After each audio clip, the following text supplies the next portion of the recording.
Welcome to our session from Space to Field, Revolutionizing Agriculture with Satellite and GIS Technologies. My name is Sean Luna McAdams. I'm a Senior Program Manager at the Center for Effective Global Action. We're a global development research hub based out of UC Berkeley. And with me, I'm really thrilled to have two terrific panelists.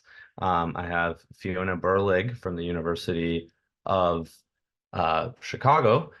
She's an associate professor in economics. And I also have Vivek Sakrani from Atlas AI. He's let me look at the bios to make sure I don't misspeak here. He's vice president. He works on a portfolio related to Earth observation analytics and solutions engineering related to the sort of satellite imagery and analysis that Atlas AI is known for. So we have two sort of very, very smart people here to tell us about some exciting applications of these technologies to improve small landholders' livelihoods. So I think we're going to kick it off with first with Fiona to talk to us about long-range monsoon forecasts. But before I switch it over to her, I just wanted to mention that we have the chat here, so feel free to use the chat sparingly to make comments or sort of interact with other folks in this virtual room. There's also a Q&A function. So if you have a specific question for either of the panelists or sort of the group of us together, it's best if you use the Q&A function so that I can source those questions to the group. So without further ado, I will switch it over to Fiona. Thank you, Fiona, for being with us. Great. Thanks so much for having me. I'm excited to share this work. I should say, Sean's promoted me. I'm still, unfortunately, assistant professor without tenure, but hopefully that's changing sometime soon.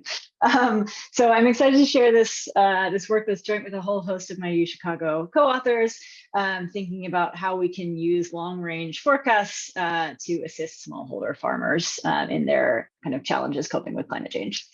So as a little bit of background, probably don't need a ton of introduction here, but as the climate warms, we expect a disproportionate burden of the costs of that warming to fall on smallholder farmers, especially in low-income countries. There's substantial risk associated with variability in weather. So whether it happens to be a good rainfall year or a bad rainfall year has a really large impact on your overall livelihood as a farmer in these poor countries.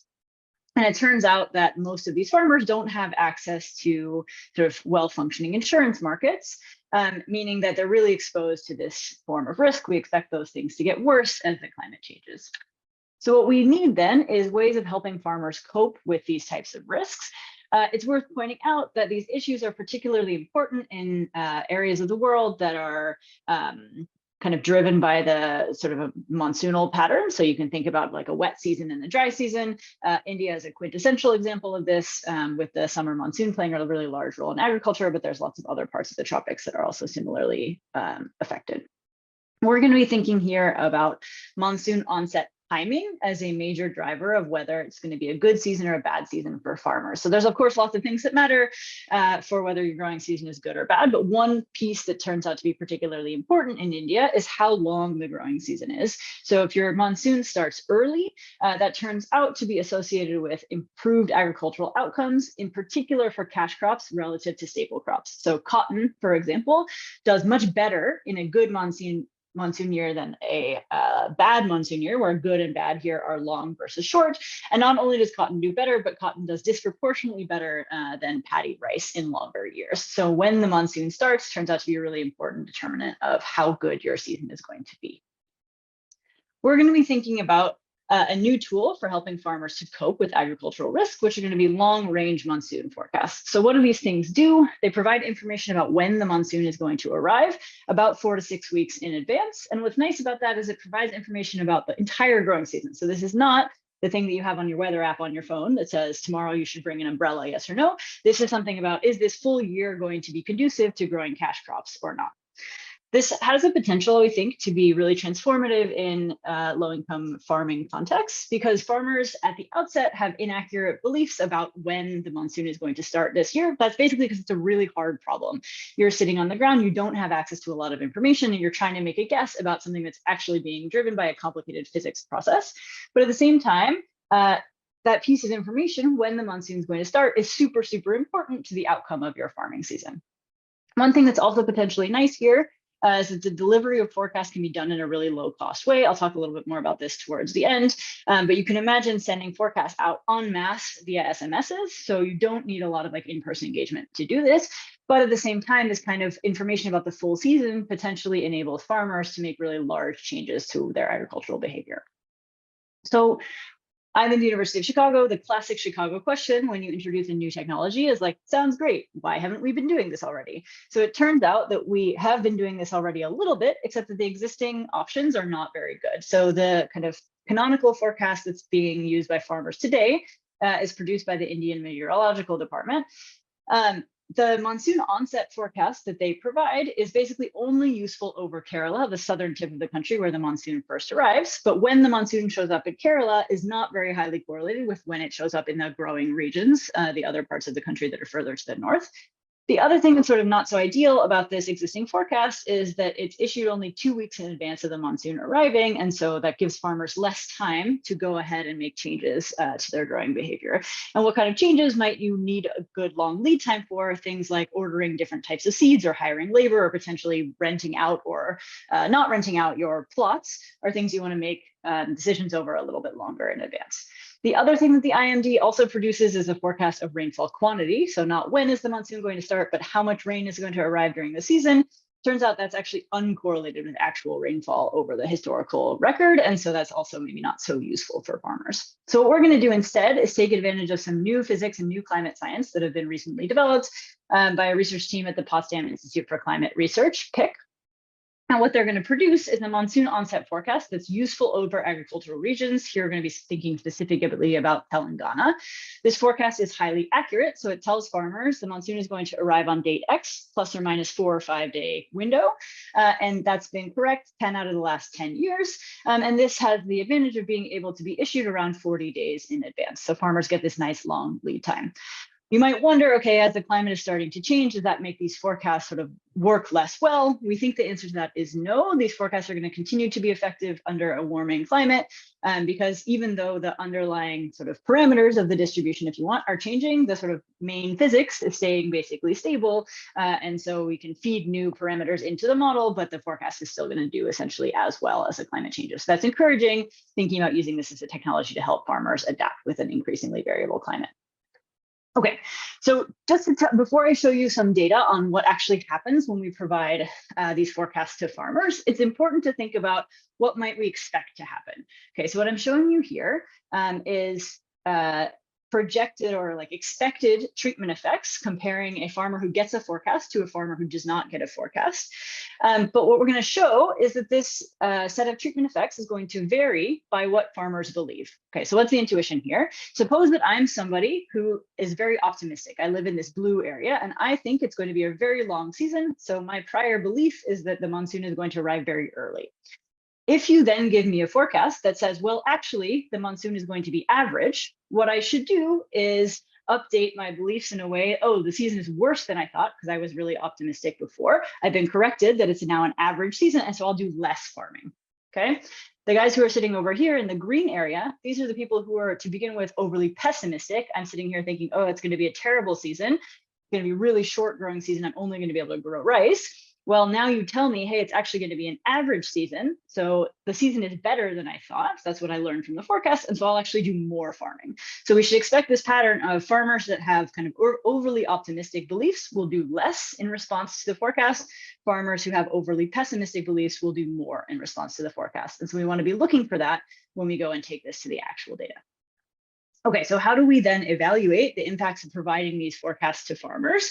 One thing you could do is a bunch of tests to see how accurate is the forecast by itself, but what we want to do is actually get the forecast into the hands of farmers. So what we'll do is run a randomized control trial in 250 villages in Telangana. We divide these villages into 100 villages. They're going to be a control group. They get no information.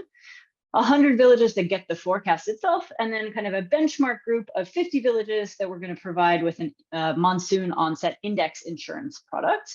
The reason we test against this index insurance product is because that's kind of the canonical approach to coping with risk, is provide people with insurance. And so we want to see how the forecast performs relative to that kind of benchmark index insurance. You could also have imagined a sort of T3 group here where we give people both the forecast and the insurance. We're excited about that too, so we're doing that this year, but that didn't fit into the initial experiment. There's just these 3 groups. Okay. There's a lot going on in this figure, but basic timeline of what we did. The main important features here are that we conducted a baseline survey with farmers to try and figure out what their beliefs were over the coming season. So do you think it's going to be an early monsoon, a medium monsoon, or a late monsoon? After we conducted that baseline round 1 survey, then we provided farmers with the forecast and with insurance. Then in a second round of surveying, before the monsoon actually arrives, we go back and ask for their beliefs again. The reason for that is we want to understand how giving people the forecast changed their beliefs, if at all. But of course, you can't do that once the rain has already started, because then everybody has the same beliefs about when the rain was going to start, right? So we did this round 1 survey, collect beliefs, then we give people the forecast, then we do a round 2 survey, then the forecast for the monsoon arrival of those. So then the forecasted monsoon arrival arrives, the monsoon actually shows up. The insurance pays out depending on whether the monsoon was on time or not. And then we do our end line survey to think about what actually happened in terms of farming inputs and outputs. First important piece of information is that the forecast was actually correct during the year of our study. That's of course important, because if the forecast had been wrong, then we need to think about that in interpreting the results. So the forecast was for onset to sort of begin in the sort of second half of June. And during that period, what you see is every single rain gauge in our study shows positive rainfall. Then there was a forecasted dry spell. You can see this line comes down a little bit, and then the kind of full onset. So this pattern of sort of up, down, up is exactly what was forecasted. And that turns out to be what happened during the study as well. So then the next thing we want to look at is, what do people actually believe is going to happen, right? So before I give you the forecast, what do people's prior beliefs about the onset timing look like? And it turns out that people actually have this pretty normal distribution centered around the forecast. So the forecast this year was for an average monsoon. So you have some folks over here who are overly optimistic, and some folks in the green area who are overly pessimistic about what was going to happen. So then we can ask, what happens when we give people the forecast in terms of their beliefs? So we'll start with the prior beliefs in the control group here. That's this dashed line. Then we go back and collect control group posteriors. You'll notice that these have shifted to the right. That's because we're coming back later in time to collect those beliefs. And since the monsoon hasn't started yet, your beliefs are sort of naturally going to shift to the right. We provide people with the forecast, which is actually then turns out to be earlier than the average control group posterior. And in fact, when we look in the treatment group for the forecast, we see this shift back towards the left. So basically what this is saying is providing people with a forecast does in fact change their beliefs, and it changes their beliefs in the direction of the forecast itself. So people are listening to our information and reporting, at least, that they think that the monsoon is going to arrive at a time that's different from the people who are here in gray who did not get the forecast. The next thing we'd like to do, excuse me, is then ask what actually happens to their farming behavior. So it's all well and good that you can tell me, yeah, like I think the monsoon's going to be a little bit later than my control group buddy over here. But what we're actually interested in doing is, does this kind of information allow farmers to actually change their behavior? Again, what we're going to be looking for is differential behavior change on the basis of what you believed to begin with. So there's some people over here, the early prior guys, who we should expect do less farming. The late prior guys we expect should do more farming in response to getting a forecast. So that's exactly what we're going to be looking for in the data. I'm going to show you a bunch of pictures that look like this. It's always nice to see results in pictures rather than in tables. So for every picture here, I'm going to have 3 groups. People who are getting bad news from the forecast, that is, they were overly optimistic to begin with. That's these guys. People who are getting neutral news from the forecast, they were just about right. And people who are getting good news, they were overly pessimistic to begin with. We also have a 4th dot here. This belongs to the insurance group. Okay, so the first thing we're going to look at is the extent to which the forecast changed people's input behavior. So what we see here is cultivated land in panel A and crop change in panel B. And we see this pattern of negative, 0, positive. And it's consistent with the theory that people who are getting bad news should do less farming, people who are getting good news should do more farming. We can strongly reject that the bad news response and the good news response to the forecast are the same as each other. But what's interesting here is that in terms of cultivated land, we're seeing really similar effects between the folks who get good news under the forecast and insurance. What that tells you is that these forecast treatment effects are really big because they're as large as the effects that you get. Sorry, as large as the effects that you get from giving people a pretty valuable insurance product.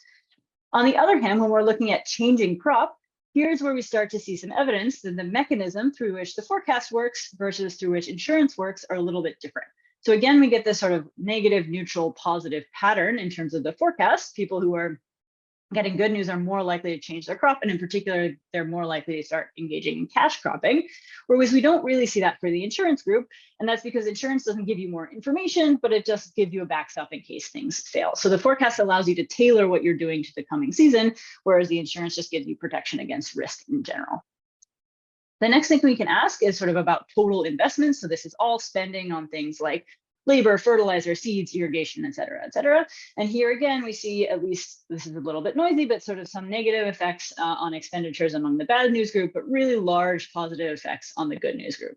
One thing I should have said beforehand is sort of every figure that I'm showing you, the y-axis is going to be in units of standard deviations. So these are sort of on the order of 20% or like 0.3 standard deviation increases in expenditures for the good news group. These are pretty large. Again, we can't reject that the good news guys and the insurance guys respond similarly. And then when we put everything together in terms of an overall investment index that includes both land and all the spending, then again, we continue to see this sort of negative, neutral, positive pattern and can't differentiate between the effects of the forecast and the effects of insurance. Then the next thing we want to ask about is the extent to which the forecast affects agricultural profits, right? So everything that I've shown you so far is looking at what people do kind of before the rain actually shows up. Then we can ask, well, what happens to how well they did on the farm after the growing season was realized? And here we see a little bit of a surprising pattern. So the bad news farmers, unsurprisingly, have a reduction in their agricultural profits. Why is that unsurprising? Well, it's because they did a lot less farming, right? Back here, they spent a lot less on investments overall, and they cultivated less land. So it's not surprising that in terms of agricultural profits only, they would be sort of doing worse. What is a little surprising is that we get this sort of zero effect on profits for the guys who had good news from the forecast, right? We saw them investing more, but that doesn't seem to have translated into large positive effects on profits. So why is that? We're also similarly surprised by these impacts on insurance. So normally when we do these studies on insurance, we see that people change their investments and that leads to large changes in profits as well. Here we're not seeing that so much. So what's going on? This is something we want to investigate a little bit further. The way we do that is to use the machine learning approach to try and estimate the extent to which there's heterogeneity in our treatment effects. It turns out we do a pretty good job of predicting profit treatment effects on the basis of observable characteristics collected at baseline, so before we conducted our randomized control trial. And what's interesting here is it turns out that the characteristics that most strongly predict positive profits are things that are associated with being less well off to begin with. So folks that had lower crop revenue in the previous year, people who are less likely to grow cash crops, less likely to grow more land, own less land, et cetera, use fewer inputs, are people that actually do better in the 2022 year. Same thing, people who tend to be from a scheduled caste, so sort of lower caste individuals, or who tend to be more risk averse, more likely to have grown rice, also seem to be doing better. So if anything, this suggests that the forecast is a relatively pro-poor technology. In this growing season, it seemed to have been particularly helpful for people who were worse off to begin with. The last thing we want to ask about is the extent to which this forecast adjusted behavior off of the farm, right? So this is particularly important for those bad news guys who we saw lower agricultural profits for. Does that mean they're actually doing worse overall? Well, it turns out no. They're responding exactly the way that you might want them to by pulling out of agriculture, but then substituting into something else. So what they're doing is increasingly opening non-agricultural businesses. That leads them to have large changes in net savings, so savings net of debt. It turns out this translates into about a $500 or $600 per farmer increase in their net financial position as a result of having gotten this information. So we think that that suggests that even though they're doing less farming, which is what you sort of wanted them to do if they got bad news, they would have done too much farming to begin with. So now what they're doing is less agriculture, investing less on the farm, putting some of that investment into a business, and that's making them sort of better off financially overall. We don't see large changes in per capita consumption, maybe unsurprising because that turns out to be pretty hard to move around in these settings. So putting this all together, what have we seen? we see that the forecast enables farmers to tailor their behavior to the coming growing season. Farmers who were overly optimistic beforehand, these guys in dark blue, realize now under the forecast they were actually going to do too much agriculture. And so they respond to the forecast by pulling back, doing less on the farm, and then instead shifting some of their activity towards off-farm work that turns out to be pretty profitable. On the other hand, these folks in green are people who are so pessimistic that they wouldn't have done very much farming. They actually learn that it's going to be a better growing season than they thought, and then end up investing more on the farm. Okay, so we do see that these forecasts enable farmers to sort of make these large non-marginal changes to their growing season behavior. The last thing we're interested in doing then is contrasting the forecast with insurance. I don't have time to get into all of the details, but this purple line is what I've showed you before. Black here is a prediction of what insurance should do to the same set of farmers. So what's going on here is that providing farmers with an insurance product should in general increase investments among all farmers because you're providing them with this backstop that protects them against risk. But that should matter most for farmers who are pretty optimistic about the growing season. Because if you're somebody who thinks the growing season is going to be absolutely terrible, even if I hand you an insurance product, it's still not worth putting the effort and the money into going and farming the land. Whereas if you're someone who thinks that the year is going to be really good, now I have this backstop against the one-off chance that I turn out to be wrong, I should invest a lot. And so we're going to be looking for this pattern of sort of downward slope across the prior distribution for insurance. We take these two predictions to the data, so the upward slope for the forecast and the downward slope for the insurance. When we put that into, or we sort of assess this through the lens of our actual data here, this is what we end up seeing. You never get a graph that looks as nice as a theoretical prediction. So I was like delighted when we made this for the first time, right? We continue to see this upward slope in investments for the forecast group, but for the insurance group, we see, if anything, sort of this downward sloping thing, that the responses to insurance are really driven by the optimistic farmers and not so much by the pessimistic farmers. Okay, so what do we do in this paper? I just told you a lot of things in a really short amount of time, so let me try and summarize. We put together a pretty simple theoretical model of how farmers should behave under risk. And we test a new technology using a randomized control trial. We hand farmers a brand new forecast of the onset timing of the Indian summer monsoon in a randomized way, so we can evaluate the difference between a treatment group that gets that forecast and a control group that does not get the forecast. We see that these forecasts enable behavior change, first by changing what farmers believe about the coming growing season, but then next by switching what people are actually doing, in particular in terms of their investments, in terms of their land under cultivation, and in terms of what they're growing. We end up seeing profit responses that sort of seem to largely correspond with the investment responses that we see, and in particular, interesting and strong effects for people who pulled out of ag and substituted into non-ag employment. On the insurance side, we see positive effects overall in terms of investments, but those seem to have been particularly driven by the people that were overly optimistic to begin with, suggesting that the forecast and the insurance work in these really opposite ways. Now, the next thing that you might think is really interesting and important to do here is, okay, we've given the forecast to farmers in around 250 villages, or we've done this experiment with 250 villages, given the forecast in 100. But maybe the effects of the forecast look really different in 100 villages versus across the entire country. So one thing you might be excited about is doing this at larger scale. This year, in conjunction with the Indian government's Ministry of Agriculture and Farmers Welfare, we're doing exactly that. So rather than going to around 1,000 farmers in person, we're sending around 1 million text messages, including this forecast information. We'll have to wait and see exactly how well that works, but that's in the works as we speak. So thanks so much. Looking forward to the conversation. Thanks so much, Fiona. That was terrific. A lot of ground was covered in a short time. So look forward to folks asking questions and getting you and Vivek interacting after Vivek gives us his presentation. Vivek, please feel free to, yeah, great. Thank you.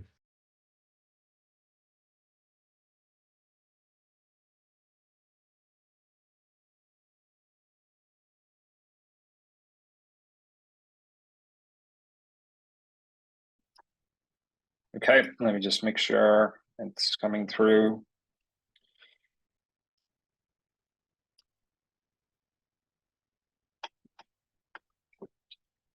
Okay, hello everyone. My name is Vivek Sakrani. I'm Vice President at Atlas AI. I have about 15 years of experience working in the international development space across agriculture, technology, design and deployment, infrastructure planning, engineering. And so I've spent a lot of time in the field, and much of my talk is informed from my own experience working in the field, not just in agriculture, but also other sectors that have dramatic effects on livelihoods for communities around the world. I have mentioned 3 relevant projects here in my introduction that also inform the talk. One is a project called the Interconnected Pathways to Development, supported by the Rockefeller Foundation, and then some work sponsored by the National Science Foundation, as well as the World Bank under the 50 by 2030 Data Smart Agriculture Program. And some of the findings and lessons from this work will make its way into my presentation today. Let me share a little bit about Atlas AI as an organization. So we are a software engineering company that was founded by 3 professors at Stanford University. And many years ago, these professors, as they were brainstorming a variety of different ideas that could help them better study livelihood patterns around the world, especially in data sparse environments, asked this question of, can we use satellite imagery and machine learning to generate very high resolution estimates of where growth is needed or where growth is taking place or deterioration is taking place in livelihoods? And the short answer to this question is yes. And now there is a vibrant community of scholars and practitioners around the world who are increasingly using these techniques that involve remote sensing and Earth observation and mathematical approaches like machine learning to estimate the existing patterns and also the changes in livelihoods. So we've looked at this in the sense of agricultural productivity and patterns. Does yield translate to the improvements in livelihoods? But we've also increasingly over the years connected this to the socioeconomic indicators around asset wealth, which is a long-run economic construct, consumption expenditure or spending power. Where are people spending their available money on a day-to-day basis? What does the basket of goods look like? So there's now an extensive body of work from many leading researchers and practitioners around the world who have explored different aspects of livelihoods and the signature that changes in livelihoods leave in physically observable patterns on the planet. So with this early work in mind, Atlas AI as a company, our vision is that companies and governments can... Vivek, sorry to interrupt you, but I think you're moving forward in your slide deck, but we're not seeing it move forward on, at least on my side. Got it.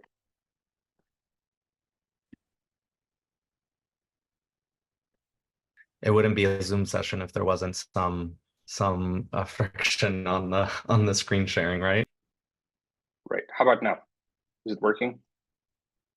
Not quite. I still see the main, the sort of the title slide. There we go. Now I see. Okay. So a slide yeah, with 3 papers for that. on it. Great. I will stay in the document mode and not do the full screen mode because of the glitch. So I was talking about this approach of asking the question, can we use satellite imagery to generate high resolution indicators? And the 3 papers that I was talking about, as I mentioned, that are shown here, looking at the relationship between yields and their connection to livelihoods, but also being able to use imagery to more directly predict patterns of well-being in parts of the world that don't have as much data available. And as a company, our vision is that governments and firms can use some of these techniques to anticipate and monitor changes to the economy and make some interventions that lead to more inclusive growth. So the research that Fiona just presented is one interesting example of this that could have significant implications for the type of information that is presented to farmers, or how should information be considered in relation to market-based products like insurance. And so in structuring these interventions, if we're able to produce better data sets and better describe how the world is changing, perhaps the actors who are designing these forecasts and designing the insurance products can then be better informed in how they tailor that information. So the theory of change that we have in mind is that observation and monitoring is an important prerequisite. We have to know what the world looks like today as seen through these patterns in the data, and also how our interventions and investments are changing these patterns. When we have a good handle on these two aspects, then we can produce better evidence on the relationship between those interventions and investments and how that translates to resilience. So it's a very simple and elegant sort of idea. And the work that I'm about to present at a high level is basically many different examples of how do we get here, to how do we chip away at this very broad, ambitious vision. So over the last 8 or 9 years, Atlas AI has been producing what we call these socioeconomic data fabrics. These are different types of indicators and data products that describe some aspect of human and built environment and society overall. It can relate to demographics and changes in population, the extents of villages and communities. Where are the villages that should be targeted for interventions with forecasting, for example, or insurance products? What is their background and baseline level of agricultural productivity? Some of their socioeconomic indicators like asset wealth, consumer spending, as I mentioned. But then also other systemic patterns. Do these communities have access to infrastructure, to information technology? Are they able to get this information in a meaningful way at the right point in time so that they can put that information to use in their farming and other activities? And so, as many of you might know, agriculture and the systems that are linked to agriculture are deeply driving inclusive growth, but also other effects that we are trying to address in terms of food security and vulnerability under changing and uncertain patterns in the environment. So we work with a broad number of organizations, many of the multilateral financial institutions, development banks, but many private actors and NGOs who have a very specific mandate in how they work with communities on the ground and the types of interventions and information that they make available to smallholder farming communities. So let me share a couple of quick examples from past work. Let me begin with the 50 by 2030 Data Smart Agriculture Program. The broad goal of this program is to help countries improve their agricultural data collection systems. And the 50 in the 50 by 2030 comes from the goal that this program intends to enable 50 countries to improve their systems in a very rapid timeframe. And the focus is really on helping countries empower their programs to be very specific about the types of data that they might collect. And one of the questions that comes up in agricultural data collection is, what is representative? What is the right amount and the right type of data that we need to use in conjunction with Earth observation applications to inform goals like food security or yield assessment? And so we've documented this type of work in research and publications. And one or two specific questions that we ask in this type of research is, what is the minimum sample size and volume of data that one would need to develop confident estimates of agricultural productivity, for example? The second is that, does it matter how that data might be collected? And I can show you a couple of examples of how the approach and the methods to data collection might to look at this. But just to qualify, in this research, we focused the findings on 2 countries, Malawi and Ethiopia, and the data sets that we actually use for ground reference information are quite extensive. But because of that extensive surveying, the data was restricted to staple crops like maize. So here are some of the results as a preview of that research. So the first one on the left is about how the data collection method really matters. So what's shown in this figure are many different ways to measure field boundaries and field areas, and also understand where in the field to collect crop cut information. And so what we're showing here is that there are several different sampling strategies at the field level, and that each one of them can make a difference in the type of estimation that a machine learning algorithm would predict using Earth observation information. The result shown on the right is about diminishing returns to learning. And what this is really answering is the question of, well, how much data do you really need to build confidence in your estimation? And as you can see that these curves initially start to go up very steeply, and then they start to plateau. And this suggests that having 20,000 plot observations may not necessarily be better than 10,000. In fact, you might be able to get quite close with 4,000 or 5,000 plot observations.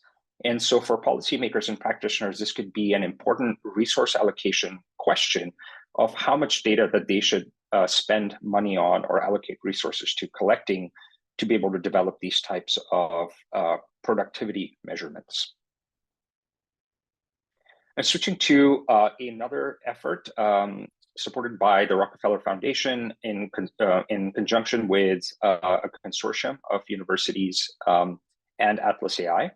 And here, the questions that we are asking have to do with the systemic linkages between agriculture and other sectors. So for example, agriculture is well understood as a productive use sector for energy investments.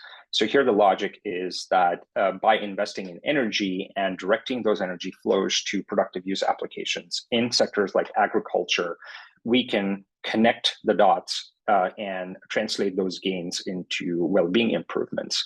And in this research, we are using Earth observation and remote sensing approaches to measure those linkages and to quantify those types of relationships. But where this really begins is the production of very high resolution data sets so that we can do like for like and comparable measurements at the same point in time across very wide regions. So in other words, at scale. And so in this kind of work, we also have to define what are the indicators and the constructs that we need to be measuring. So what's shown here is an example of an ontology, which details the types of estimates that we would need to train remote sensing models to be able to extract useful information from imagery, and then make those estimates available to researchers over time to ask the research questions that I have been describing. And so in these types of data production, we use both what we call rule-based models. So this is not learning. We use the information content that's available in imagery and apply some rules and thresholds to translate that into useful information. So what's shown here is a land use land cover data product at 10-meter resolution that separates out any region of the world into its components: vegetation, water, bare soil, anthropogenic built-up environment, and whatever's residual.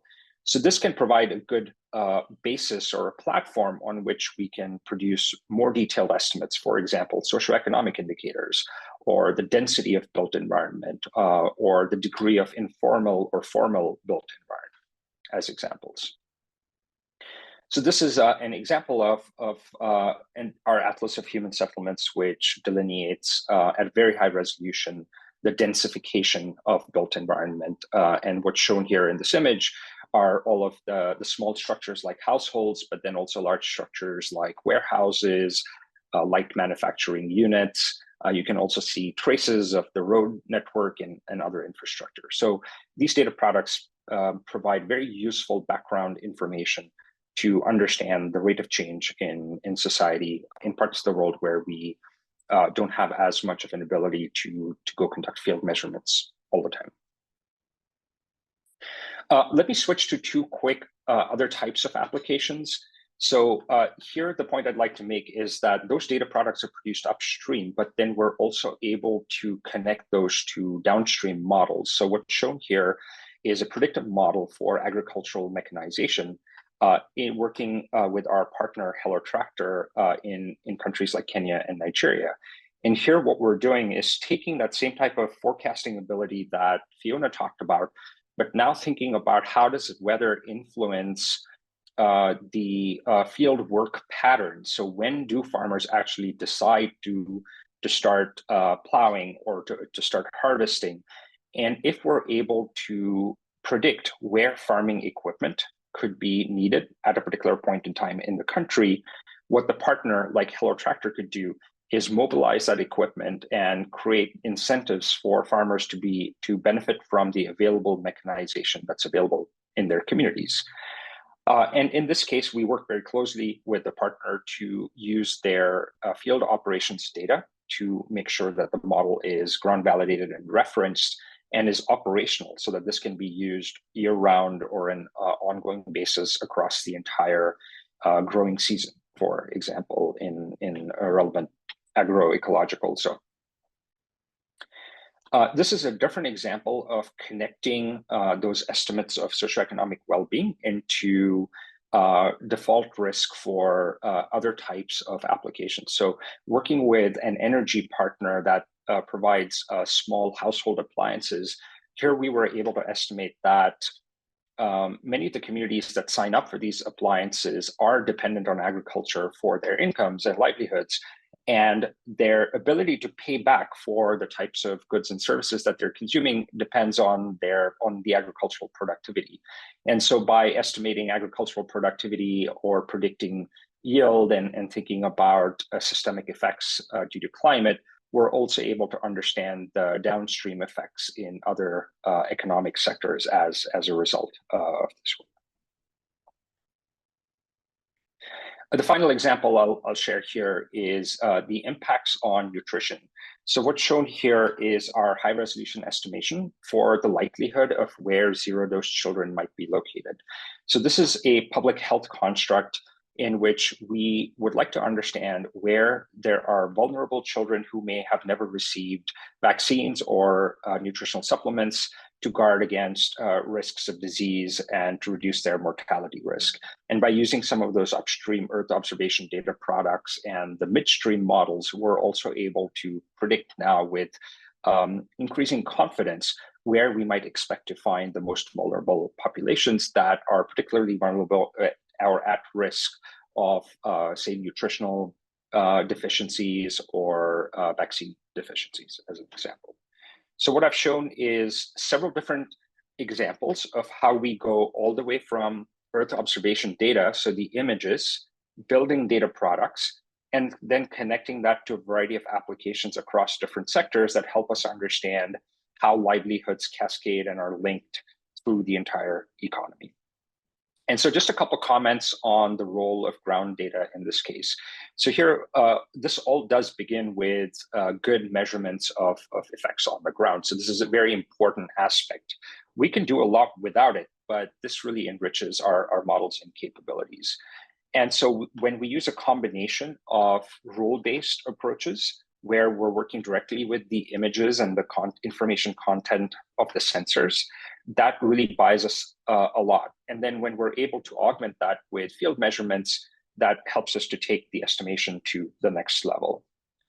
And finally, the idea that I'd leave you with is that increasingly, we don't need to predict the target variable directly. We're able to estimate proxies of livelihoods and leading or lagging indicators of the effects that communities are experiencing. So this helps us understand downstream effects in the economy, like default risk or nutritional vulnerability, which are all intimately linked with livelihoods and also agriculture.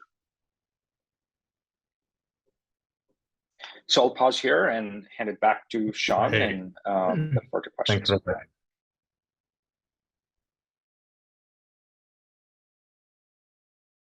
Awesome. Thanks, Vivek. All right, now we get to the fun part, or the more fun part, the more dynamic part of the panel, where I get to ask some questions. And of course, if folks in the room are also keen to ask some questions, please feel free to do so in the Q&A. I don't see any open questions right now, but maybe as we get talking, folks will jump in and lend their voice to this conversation. I thought I would sort of kick it off. Both of you gave some really terrific presentations, giving us sort of, in the case of Fiona, a very specific application and like very rigorous data sort of showing how an improved sort of data product or a tool results in sort of marked improvements in individual people's lives. And sort of Vivek, you did a great job of giving us like the full landscape of possibility with these types of tools and the different kinds of applications we can sort of look forward to seeing more of in the near future. And I was just curious, I guess, right? We focused a lot on the technical aspect of, right, what kind of data, what sorts of models, and then how do we know that it's actually having impact? And I was curious about sort of the organizational and sort of like collaboration aspect of these complex projects, specifically sort of how have you worked with other organizations that have other sort of strengths and skills to generate impact? And what role do you see, given that those experiences, for private, public, and academic sectors to ensure these technologies improve small landholders' livelihoods? And what role do communities and civil society play in this effort as well? I can do a quick answer to that, I guess, based on the work that we've been doing. So I think a few things, right? One is just in the implementation of the project we did in the first place. You can think about our research as itself a collaboration between a series of groups. So one was the climate scientists who produced the forecast in the first place. Another is the research team who designed the randomized controlled trial and thinks very carefully about how to do surveys and measure impact. A third one is ICRSAT, the implementing organization that has deep roots on the ground and connections to farmers and has the ability to actually provide this information, right? One thing we didn't really talk about, but it's super important, is how do you make sure that a farmer understands that this information is credible? Because if I just show up with like my clipboard and I'm like, hi, like I'm a researcher from the University of Chicago, here's some information that might be helpful to you, there's no guarantee that that's something that resonates with a farmer on the ground that has no interaction with me. So I think one of the things that's important is, as we move from developing the new technology to be able to produce this forecasting information to how do we actually disseminate it in as effective as possible a manner, that requires involving sort of folks on the ground, right? So for our relatively small scale project, as I mentioned, we worked with ICRSAT, really well-known international organization that has a really good reputation, both in the region and internationally. But now we're moving to trying to do this at much larger scale. ICRSAT is an amazing partner, but ICRSAT does not have sort of really broad ability to kind of provide this information to everyone. And so that's where I think the government is really important as a next step, is in scaling the information to a much broader level. And I think where we're interested in going is two places. One is, we're working right now in India that already has a really well-established farmer extension service at the state and at the central government levels. And so we're kind of tapping into that existing network to spread the information. But the next step of things is developing these forecasts in conjunction with the climate scientists to be able to forecast this type of information in other areas of the world where those extension networks don't already exist. So one of the things we're trying to do in our scale-up effort is as well trying to get some information about, well, do you actually need to provide this information to every farmer in the community, or can you do it to 1 in 10 or 1 in 5 and they'll spread the information amongst themselves? And like, what's the kind of effective way of getting this out into the world beyond the proof of concept that once you give the forecast to a farmer, it's useful? Then there's some really interesting questions about effective dissemination. So I think that's an area where these partnerships are required and some next steps that we're excited about.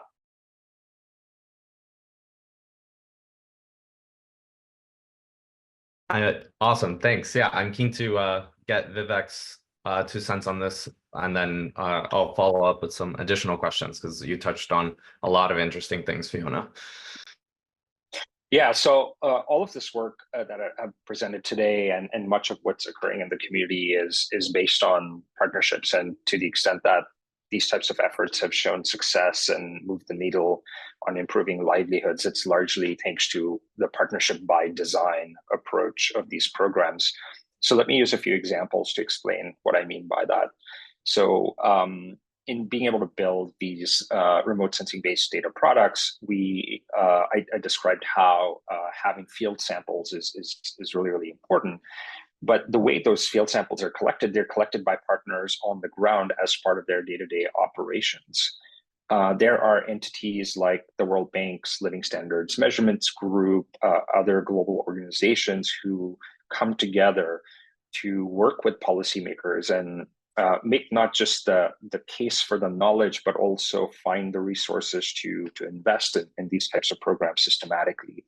So for example, the effort under 50 by 2030 requires a lot of coordination and partnership partnership with local agencies, with national statistical offices, to really understand what are the types of questions that they would like to address in their economies. How would they like to influence the design of policies and structure the data collection programs from them? And then there's always the process of handoff, matching available field measurements with research or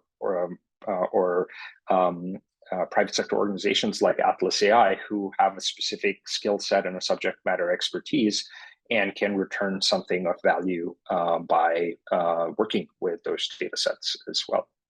I also use the example of an organization like Hello Tractor, where we are working with them on a week-to-week basis to understand how our forecasting can help inform their fleet dispatch approach, or their booking and their matching process to deliver mechanization to smallholders. So even in that case, their knowledge of farming communities and working directly with their field agents is really helpful in unlocking how we deploy that technology-based model. There's also a layer here that I did not talk about today, but it's the user interface and the design. And in this case, it actually approaches more of the work that Fiona talked about, which is, does it matter how the information is presented to the end user, and what's more likely to lead to uptake or a beneficial decision based on that? So even that work is really informed by being present in communities. And you could imagine that Atlas AI, as a scientific organization, may be located in one part of the world, but we can easily make available our technology to the relevant field partners and help support them where they are strongest to deliver these types of interventions. Terrific. Yeah, I have a couple follow-ups here. I wanted to touch on something that Fiona briefly mentioned in her remarks, and one of our first question also sort of touches on this, related to sort of trust in the information in the forecast. And I sort of have, I guess, a couple questions there. One is, how do we build sort of local capacity for folks to be critical consumers of these forecasts, right? Because not everyone is going to be such a good faith actor like Fiona or Vivek, right? I'm sure in some future, as this technology becomes more widespread and more folks sort of crowd into this market, there's going to be a variety, sort of variation in the quality of the information that's being provided. And given how technical these products are, and the sort of the places where they might have the greatest impact, how do we ensure that folks have the right tools to sort of get a sense of what the quality is behind the product? And then also, how do you communicate uncertainty, right? Like, all these predictions have a certain level of uncertainty attached to them. How do you communicate that to folks that don't have a statistical background? And also, how do you sort of explain to them that the prediction might be wrong, but that may not necessarily, right? How do you keep them from throwing out the baby with the bathwater, to use an English idiomatic expression? How do you keep them from, maybe one bad prediction could put someone off from the tool altogether, and maybe if you use it for a while and it works well, you're bought in, but if the first time you use it, it misses, you may be turned off and not want to use it ever again. Yeah, I can say a couple things about that. I mean, I think this is a really important and challenging aspect of introducing new technology, in particular when that technology is information, right? So I'm not going to say we have a silver bullet answer to that.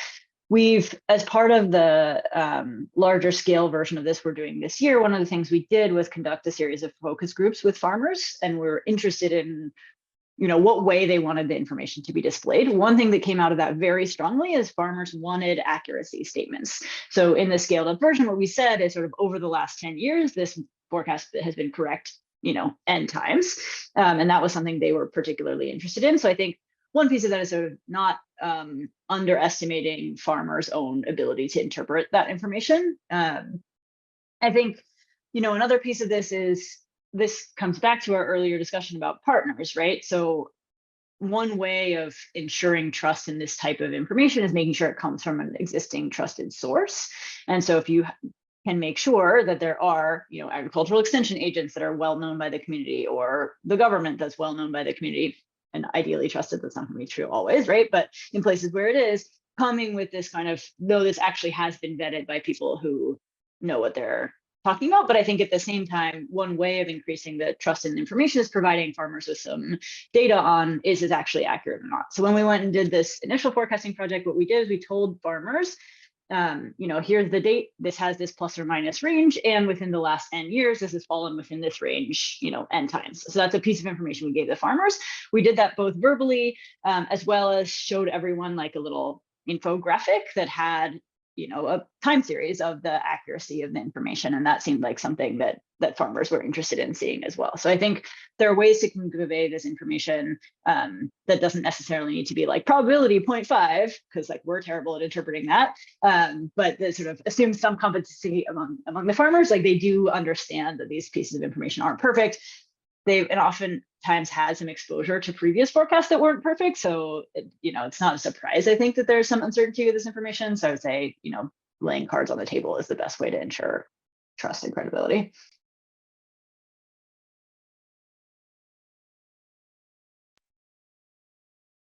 Yeah, I'll offer a slightly different version of those thoughts, and so I think trust is a big idea, and it's sometimes helpful to unpack what we're asking people to trust. So, for example, are we asking the community to trust the information content, say the quality of the measurement or the quality of the prediction? And we have ways of assuring ourselves first and foremost about that. So many of the publications at Fiona's research, many of the publications I alluded to, and in general, the peer review process, the intent there is to provide broader transparency and assurance on the quality of this kind of work. Then there's also some amount of what we're asking communities to trust in our organizational identity or our organizational brands, right? Say, if this research was performed at the University of Chicago, for example, or at Atlas AI, then because we are trying to establish ourselves by doing good work over time and having this scrutinized by other experts in the community, perhaps we earn credibility over time. Now, that doesn't say that we may not do some research better than other research. There might be some variation there, but the idea is that we are earning trust and credibility over time. There's also something about building trust in authoritative organizations. So if one of these products or programs was signed off by the local governance agency, in some cases that lends a level of trust to the activity and the program as well, because as the steward and the guardian of those communities, these organizations are expected and in many cases held accountable for putting those interests over other possibilities. And so there's something about that as well. There's also a lot to be said for the individuals and also the community's own experience in working with their information.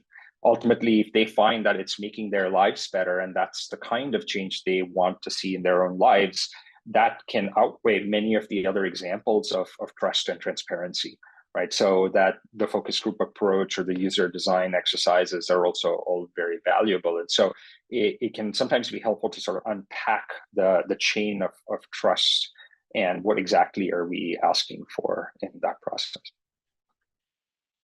Yeah, really great responses. We're coming up to time. I do want to call out that we have a question from Victor Rodriguez about sort of what types of data do we have on water related to using these remote sensing tools, and how does that sort of layer, right? It's like sort of another layer to add to your information sort of ecosystem that you highlighted, Vivek.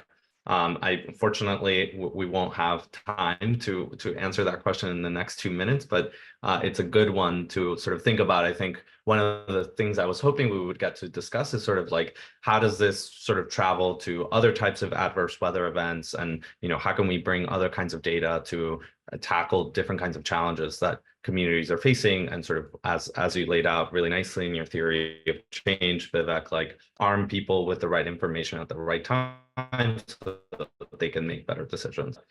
Just to say, this was truly terrific. I so enjoyed learning from both of you about sort of the good work that you're all doing in this space, and hopefully we can continue this conversation offline.